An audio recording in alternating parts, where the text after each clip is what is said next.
The application fee for the DTV is around 10,000 baht if you apply yourself. But I'm seeing ads for 20,000, 30,000 and even 45,000 baht. Some of them even promise approval without even having half a million baht in your bank account. 3 months ago, I applied for the DTV and got approved in under 3 days. No interviews, no back and forth, no agent, nothing. And I applied from Taipei, which is known to be one of the hardest places to apply from. So let's do a real update. No hype, no fear, just what actually happens once you start living here. So let's start with a quick recap. I applied under the soft power route and this is exactly what I gave them.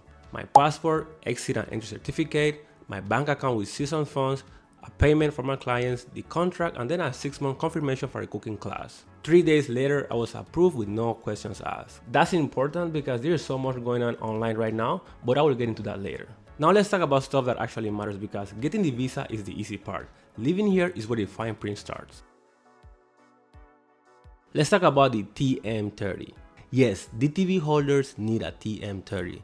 Executions varies, but the rule applies. In my case, the landlord didn't fill it for me when I moved in. When I went to do my 90-day reports, I asked him for the TM30 and then he did it. Immigration never randomly checked on me and there was like no surprise inspections. It only mattered when I needed it for the 90 days report. So if you are renting, just confirm with your landlord, make sure he files it, it's not complicated. Something that I found strange is that nobody explained the TM30 to me. Not during the application, not during the approval, not when I entered the country. It exists, it's a rule, but no one has you like a checklist saying, hey, make your landlord do this. Luckily, I knew, but I could easily see how somebody would just miss this. That's fair and that's factual. And the TM30 connects us directly to another thing that surprised people, the 90 days report. I already did the first one and the first one must be done in person. I tried online, it didn't go through. Instead of wasting a whole day going to immigration and coming back, I paid an agent to handle it for me. Save hours, save money, no friction, no interrogation, just procedural and it's totally worth it. Also, leaving Thailand will reset the 90 days clock. There's a lot of confusion about this, but it's very straightforward once you understand how the clock works. Again, no one sat down and explained this to me. The rule is simple once you understand it, but you are expected to already know. Okay, so paperwork is just one layer. Now let's talk about the topic that everyone is asking about, banking. This is where people get dramatic. No, I don't have a Thai bank account. No, it doesn't affect my life here in any way. The only time I need it is when I have to pay my rent, which is once a month. What I do is that I go to the ATM, I withdraw the money, then I just deposit the money in my landlord's bank account. Done. Are there workarounds for not having a Thai bank account? Yes. Are they annoying? Yes. But what if I tell you that you don't need a Thai bank account to live in Thailand comfortably? At least not in my case. And DTV doesn't actually mean easy banking. It's a tourist visa. Now let's talk about the part that causes most of the rumors, the classes. I use a 6-month Thai cooking course. Have I been there yet? No. Do they check attendance? No. Will I go there? Yes. I'm having my first class next week. It's more of a compliance than a structured university degree. There's a lot of fear going on online saying that immigration is monitoring classes and checking attendance. So far, I have never seen that, and that's where the panic kicks in because there's a lot of fear mongering going on online. So let's address this. People are saying that the DTV will be cancelled, that they are denying people in the airport, that they are checking class attendance, that Thailand is cracking down on digital nomads. There's a lot of emotion going on online right now. Then I saw this.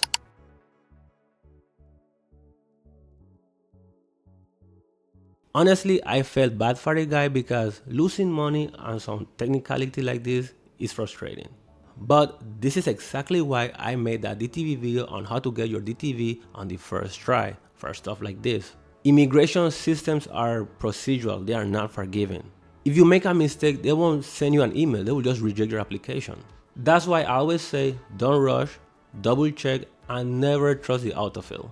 If you haven't seen that video, it's basically a step-by-step on how to structure your application so you don't end up paying for it twice.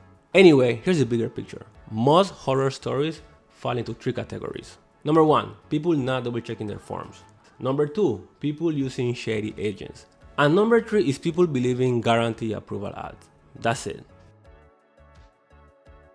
I'm seeing a lot of DTV scams and fake agents popping up all over social media. So let's talk about numbers. The application fee for the DTV is around 10,000 baht if you apply yourself. But I'm seeing ads for 20,000, 30,000 and even 45,000 baht. Some of them even promise approval without even having $500,000 baht in your bank account.